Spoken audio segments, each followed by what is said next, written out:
TDP, BJP, Janasena కూటమి అభ్యర్థిగా పోటీ చేయడమే తన ఆశయమని రఘురామ కృష్ణంరాజు అన్నారు. తాను ఎక్కడి నుంచి పోటీ చేస్తాననేది మరో 2 రోజుల్లో తేలుతుందని అన్నారు. ఎంపీగా బరిలో నిలవాలనేది తన ఆశయమని అన్నారు.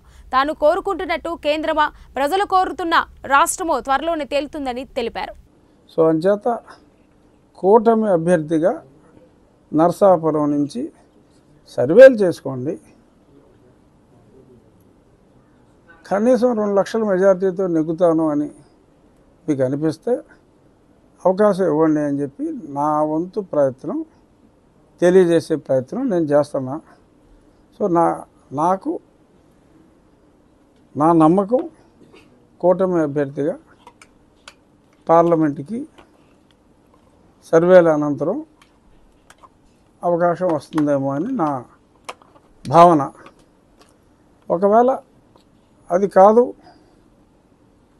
మరి నాకు ఈసారి నువ్వు ఉండవలసింది కేంద్రంలో కాదు రాష్ట్రంలోనే అని నేను నమ్మే వెంకటేశ్వర స్వామి నా నెత్తిని రాస్తే యాక్సెప్ట్ చేస్తాను.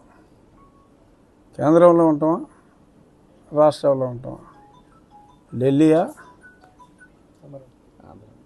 అమరావతి అనేది మరి 2 రోజుల్లో తేలుతుందని నేను అనుకుంటున్నా. ఆల్రెడీ తేలిపోయిందని కొన్ని ఛానల్స్లో వచ్చింది.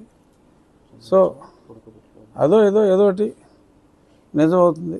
కేంద్రమా, నేను కోరుకున్న కేంద్రమా, ప్రజలు కోరుకుంటున్న రాష్ట్రమా? ఎందుకంటే మెజారిటీ పీపుల్ మీరు అసెంబ్లీకి రండి, మీరు స్పీకర్ స్థానంలో ఉండాలి అని కొందరు అలా రకరకాలుగా ఏదో సోషల్ మీడియాలో వస్తుంది. ఏమో మరి నాకు నేను కోరుకునేది అనుకున్నామని జరగవు అన్నీ, అనుకోలేదని ఆగవు కొన్ని, జరిగేవన్నీ మంచికని అనుకోవటమే మనిషి పని. అది సో అంటే అది ఎక్కడుంది నాకు తెలీదు. నరసాపురంలో అయితే మీరు అన్న 2వ ఊ లేదు. సో అంచేత ఆ ఊకైతే అంట. సరే, ఉండి నియోజకవర్గంలో కూడా మీకు పాలాభిషేకం చేయడం, మీకు సీటు కేటాయిస్తారన్న ప్రచారం సాగడంతో హ్యూజ్ స్థాయిలో బాగా ఆదరణ లభిస్తుంది సార్. దాన్ని ఏ రకంగా తీసుకుంటారో దాన్ని బేస్ చేసుకుని ఏమన్నా అడిగే అవకాశం ఉంది? నేను అసలు అసెంబ్లీ అడగలేదు. నేను ఇంకా నరసాపురం అడుగుతున్నాను.